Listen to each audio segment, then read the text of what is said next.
लिहिली नसती ना तरी कामं नक्कीच कंप्लीट झाली नसती. आजच्या दिवसाची सुरुवात ही छानशा मोगऱ्याच्या फुलापासून. त्याच्यानंतर ना ऐकलं होतं की टू डू लिस्ट बनवायची, ज्याच्यामुळे कामं करायला सोपी होतात आणि मेन म्हणजे ती कंप्लीट होतात. म्हटलं तेच करूया, कारण 2-3 दिवसामध्ये खूप कामं कंप्लीट करायची होती. मग ती लिस्ट बनवली, ती किचनमध्ये स्टिक केली आणि मग सकाळी नाश्त्याला असा ढोकळा बनवला होता.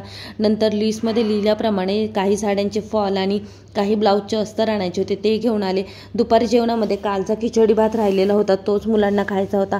मग तोच गरम करून परत त्यांना खायला दिला. संध्याकाळी त्यांना चॉकलेट मिल्कशेक प्यायचं होतं, जे मी नेहमी घरीच बनवते. हे कसं बनवलं याची रेसिपी ना मोठ्या व्लॉगमध्ये शेअर केलेली आहे. रात्री जेवण वगैरे झालं, खूप कंटाळा आला होता, पण फक्त लिस्टमध्ये लिहिली होती ना, त्याच्यामुळे मग मी हे काम करायला घेतलं. फॉल भिजत घातले आणि नेहमी फॉल मी धुवूनच साडीला लावते. त्याच्यानंतर रात्री 12 वाजता असा ब्लाऊज कटिंग केला.